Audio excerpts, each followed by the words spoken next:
28 Days Later is easily one of the best horror movies ever made. From the gritty, desolate atmosphere, to the story, to the frenetic, fast-cut filming, every aspect of this movie seemed like it was designed in a lab to provide maximum disturbance to 2003 audiences. And that soundtrack. My God. While the 1980 Nightmare City is considered to be the first appearance of fast Zambos, 28 Days was the film that brought them to general audiences.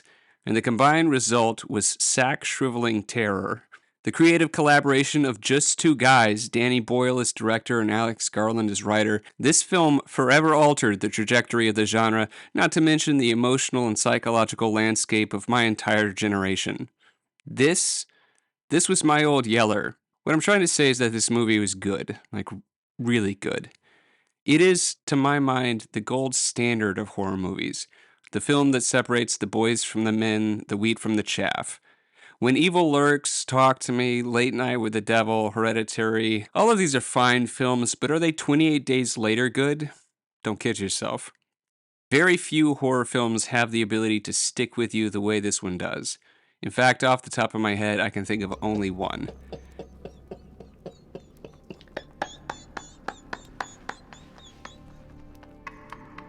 This movie was lightning in a bottle, a genuine masterwork. And then, 4 years later, they gave us a sequel. Replacing Danny Boyle with Juan Carlos Fresnadillo and Garland with a whole team of writers, 28 Weeks Later is as bad as the original is good. There are movies that don't stick the landing. 28 Weeks doesn't even get off the ground. It's not that it misses the mark, it's more like it forgets that there is even a target, turns around and starts blind firing into the stands. It is an orgy of incompetence for which someone had to pay, and unfortunately in 2007, that someone was the audience. But since we're on the eve of the unexpected third installment of the franchise, this seems like as good a time as any to take a look back on the sequel that was so bad that for the better part of 20 years I assumed it had murdered the IP.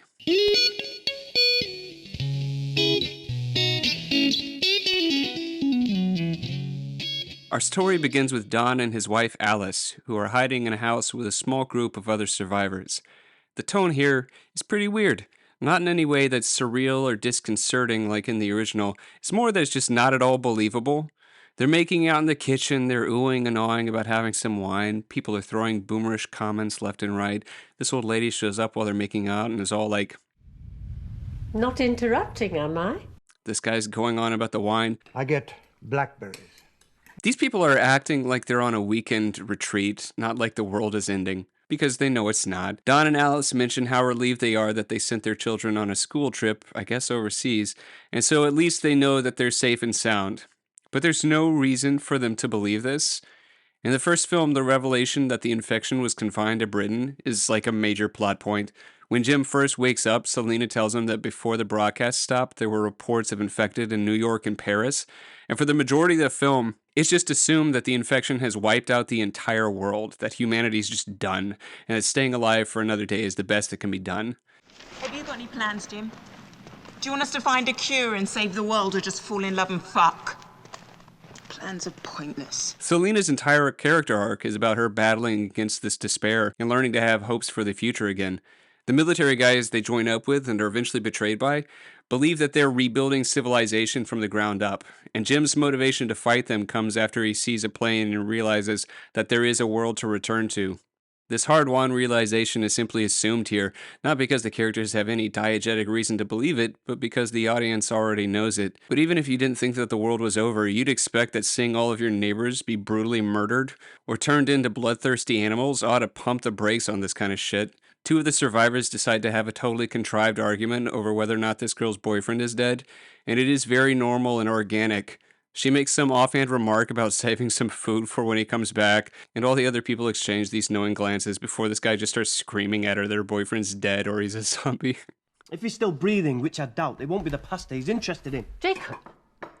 Wait for it. It'll be your fucking neck! Don't say that! It'll be your fucking neck.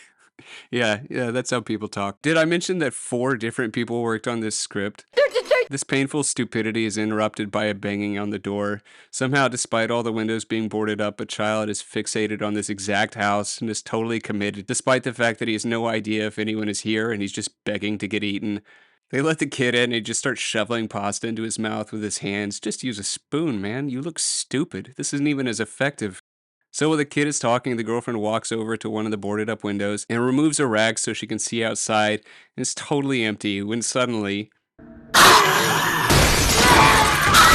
Actually, this is another theme in this movie. Ninja zombies. The scene goes from completely peaceful and empty to attacking zombie horde instantaneously. Oh, and apparently they're all ex-SWAT because they can just explode their way through wooden planks. All this boarding just breaks apart like it's been hit by a cannonball. The zombies come in and people die in very stupid ways. This guy tries to save his wife by holding the door, but she just refuses to leave and gets eaten. If somebody's sacrificing their life for you, the least you can do is make it count. It's legitimately frustrating. Don is trying to get Alice out, but she refuses to leave because she's searching for the stupid kid who, in case you missed it, is the reason why everybody's now getting killed. She finally sees him. Don is literally trying to drag her to safety, but she breaks free, runs over to grab the kid, and of course, it's at this moment that the Zambos burst in. So we've got Alice and the kid on one side of the room and Don on the other, with the zombie in the middle. And Alice starts screaming at Don to help them, and look, I know this is going to be an unpopular take, but I'm going to say it. This is on her. She has effectively sacrificed everyone in this house for this random child. In just about every zombie story, there has to be this one person that gets everybody killed because of some brain-dead, do-the-right-thing mentality, and that person is Alice. She is the polar opposite of a Selena. She's not some moral paragon. She's just stupid, but we'll have more to say about that soon. Anyway, Don bails and he's the only one who makes it out. And as he's running away, he looks back and sees his wife getting taken out as she's looking right at him. It's pretty rough. Emotion!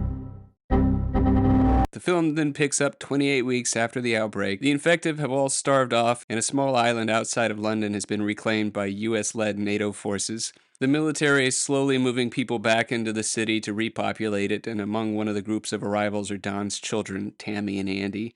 Yes, that is Imogen Poots. Jeremy Renner was in this thing too, along with Idris Elba. I'm shocked that their careers were able to survive it. As they're being transported into the protected zone, the soldier who's giving them their orientation speech mentions that the island itself is totally secure, but everything on the other side of the bridge is unsecured, and immediately you know, okay, the kids are going to end up going over there. The only question is how stupidly contrived will the writer's reasons be for getting them there? I'll just go ahead and tell you the answer is extremely. Don meets up with his kids. His job title is section officer, whatever that means, but he says he just makes sure everything stays working. Beyond that, it's not really clear what he does because the only point here is to tell the audience that he's got top-level security clearance, which is just, there's no way. There's no way this civilian has top clearance in a military installation like this. Fuck off. This is crucial to the plot, but the reason why it's crucial to the plot is exactly why it would never happen. Don tells the kids about how their mom dies. Naturally, he leaves out the part where he abandons her and even lies about saying that he tried to go back. And they're really playing up his feelings of guilt for leaving her. Oh, look, he's seeing the mom's face again. Look at that. That's fun. But he also tells them that they're not going to be able to go back to their old house, which is in the unsecured area across the bridge. There's a cringy 2000s style nightmare sequence where Andy sees his mom tear her own face off, and this is supposed to represent his fear of forgetting her. He tells his sister that he doesn't even have a picture of her, so they concoct this plan to sneak across the bridge and go back to their house to get some photos. And you'd think that doing this would be pretty difficult, right? Like, this place is locked down by the US military. They have snipers watching everything at all hours of the day and night. This is the most secure area in the world. How are a couple of little kids going to manage it? I mean, maybe you don't have kids or spend time around them, but children are insanely incompetent. They excel at exactly two things, rhythm games and injuring themselves. But as it turns out, it's super easy, barely an inconvenience. They just get on the outer supports of the bridge and walk across. Jeremy Renner even sees them do it. When they get to the other side, they just start running through the streets screaming, because of course that's what you would do in your old neighborhood where everyone is now dead. Yes, of course you would behave this way. They get back to their house where they find their mother, who has apparently been surviving here the entire time. And it's at this moment that the military finally catches up to them. They take the mother into quarantine where they realize that despite having no symptoms, she does have the rage virus. This is due to some kind of genetic anomaly that is represented by the fact that she has different colored corneas in each eye. And this is actually a trait that she shares with Andy, which becomes relevant later. Like, sorry, I'm no doctor, but I'm going to go out on a limb here and say that no condition in which your cells are doing this shit is going to overlap with you walking around and using words. Now, Idris Elba is the head honcho around here, and he makes the 100% objectively correct decision that she has to be killed. Rose Byrne is the chief medical researcher, and she says that they can't kill her because whatever it is that allows her to be the carrier could be crucial to coming up with a cure. He does not even entertain this option. Please, sir. We need some time to study her. We need to run some tests. Run tests on a corpse, Major. But at this point, Don decides that he's going to have his reunion with his wife. I just can't explain how insane this is. This is the most dangerous human on the planet. There's no guard, no heightened security credentials required, nothing. This guy is basically a building super, and he's able to walk right into the quarantine room without any supervision. It's insane. It is absolutely bonkers. Like, they show us that there are cameras watching the city at all times, but when it comes to the most dangerous room on Earth, we just couldn't be bothered.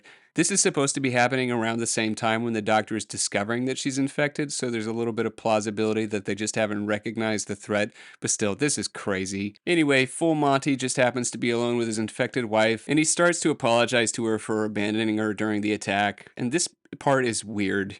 She tells him that she loves him, and they start making out, but she knows that she was bitten. She knows how it spread, so why doesn't she stop him? I think you're supposed to believe that she's doing this on purpose to punish him for leaving her, especially because when he first starts turning, she seems pretty cavalier about it. And that makes some sense as a character motivation, except when you think about it, this is the worst possible way to get revenge. She's putting countless people at risk, including her own children. What are you doing, lady? Just sneak some rat poison into his soup like a normal person. But then when he starts freaking out, she starts to look worried, which, what did you think was going to happen? You're locked in the same room with this guy. It's the middle of the night. What was the plan? So he brutally murders her, finally ending with stabbing his thumbs into her eyes. And it's just, oh my God. So in the first movie, the scene where Cillian Murphy kills the soldier with his thumbs is the most brutal scene in the movie, but it's earned. It's been built up by all the events of the film so that when it happens, it's horrific, but consistent with the tone and pitch of the events. And you're on Jim's side because it's a representation of how he sacrificed some element of his humanity in order to just do what has to be done. This scene is just a bunch of gleeful violence directed by a moron who isn't able to appreciate any of the context or preparation that went into that moment in the previous film. He just thought it looked cool and wanted to put it in his movie too. It's like cargo cult horror. People who can't understand anything but the most obvious surface elements of what makes something scary or impactful. And so whenever they try to recreate it, they just end up with these crude, clueless imitations. It's embarrassing. Holy shit, I just realized this is the same guy that did Damsel. Well, that tracks. Oh, but I forgot to mention that right before he kills her, Don looks at his wife and flashes back to her disapproving face in the house when he ran. The implication being, I guess, that the rage virus is motivating him to kill her by manipulating memories or something. This is not something that happened in the first film. The infected were simply lizard-brained animals, but Don is way more human and way smarter than any of the other zombies, and after killing his wife, he turns into the zombie Jason Bourne.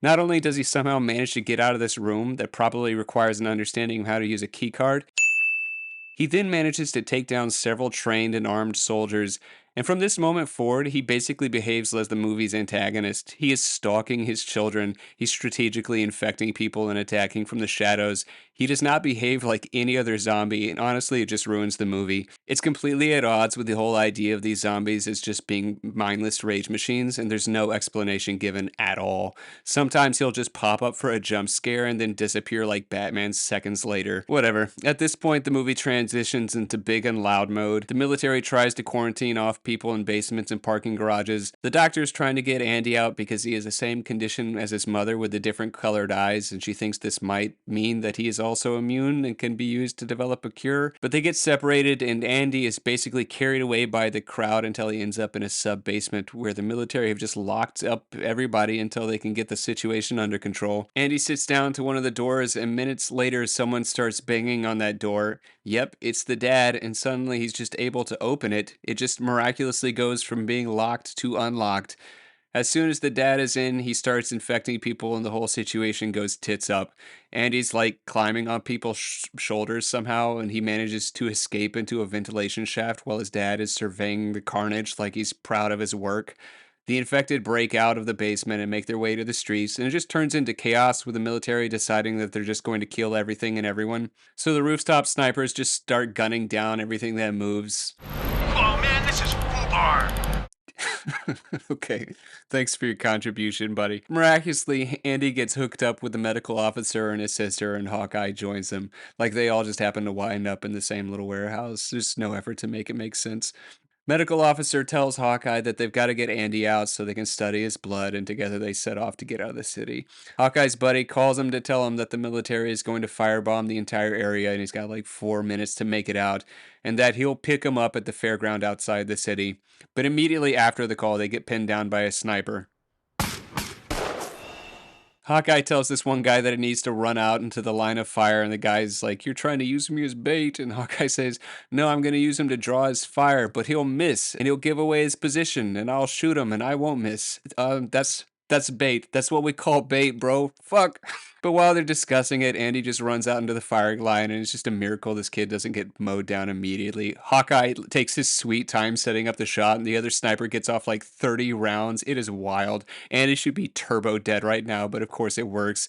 And then Andy turns to see his dad just like watching him. But Hawkeye runs across his line of sight, and then Dawn has just vanished again. This stuff gets so tedious. The military drops bombs, and the whole district goes up like it's been wired with explosives. And there's this shot of Ninja Dawn calmly taking cover in an alleyway or something as the flames sweep past him. He even watches as the flames burn up the photo of Alice with Andy. It's so badly filmed that I don't even know what the implication is supposed to be here. Is this picture just out here for some reason? Is this happening in a different area of the city? What is going on? Who cares? Apparently the director didn't. After the bombs fall, there's a scene of Elba looking very solemn, and then he glances over at another monitor and sees that there's still loads of infected running through the streets, so apparently the bombs didn't work. Our main cast makes their way to the fairgrounds. They're just taking their time, no rush. Meanwhile, hundreds of Zambos are running around the city. The morning comes and they're hanging out at the fair waiting for the helicopter. There's a bunch of really banal and lazy dialogue. It's just not worth getting into. It's not even amusingly bad. It's just boring. Hawkeye's buddy shows up, but no, zombies. There's zombies all over the place all of a sudden, and the pilot doesn't want to take these other people because he's just here for Hawkeye. But the crying guy from before decides he's going to make a break for it, so he grabs onto one of the landing legs of the chopper, and the pilot starts trying to shake him off, which attracts the attention of the zombies. Even though, you'd think that a chopper would already be pretty attention grabbing, they're kind of loud. But they start charging, and we get treated to the most ludicrous scene in an already ludicrous movie. Billy, I just started calling him Billy. I don't actually know what his name is. Okay, not Billy. His name is Flynn. Flynn angles his propeller downward so that the blades are pitched forward and front so they obliterate all of the approaching horde. It is goofy as fuck. I don't give a shit if it's an homage to Grindhouse. It looks idiotic. I'm pretty sure that doing this would immediately crash your helicopter, but if there's anybody who's familiar with it, please let me know in the comments. Anyway, we're down to just our core characters now, and they flee the area. Buddy tells Hawkeye that he'll meet them at the stadium, but he has to ditch the others because he's not going to take them. There's a lot of running with the infected on their tails the entire time, of course. One of the many immersion-breaking aspects of these sequences is the fact that you're continually shown this horde of infected zombies that's running at a dead sprint, but somehow they never close the distance on this group that includes a woman with a wounded leg and a 12-year-old boy. Periodically, Hawkeye will turn around and take one or two shots, but are you serious? We're supposed to believe that this works? It's filmed in such a way that you can watch it without it being overtly ridiculous. Instead, it's just subtly ridiculous. The military has started gassing the area, but they take cover inside of a random car that's parked on the side of the road, just in time to get away from the gas and the Zamzams that have finally caught up to them. And this gas that is lethal enough to kill the infected in seconds is stopped by them closing the vents in the car and putting their shirts over their mouths. I'm kind of skeptical about it, but if you're ever in this situation, just give it a shot. I don't know, might work. After the chopper, I just don't even care, but I do want to point out the laziest fake-out scare that's ever disgraced a movie screen. So after the gas envelops the car, the infected die off pretty quick, and Andy leans over to look out the window, but oh no, there's one that rallies for one last jump scare. Ah, you're teasing me, naughty. That's quality directing. I don't know if you can recognize it, but that's the good stuff. Hawkeye sacrifices himself to get the car rolling, and then there's a driving sequence where they're getting chased by gas. And then the director realized how boring that was and had them get chased by a helicopter for about 45 seconds. They wander into the stadium underground where the medical officer has to guide them through the pitch blackness with a night vision scope on Hawkeye's rifle that he left with her, and she's just really, really, really bad at it. She's just a really bad communicator. Nice to slow down the stairs, okay? Stop! Stop! Stop! Right now! I didn't edit that clip at all. It's really like that. Stop! Stop! Stop! Right now!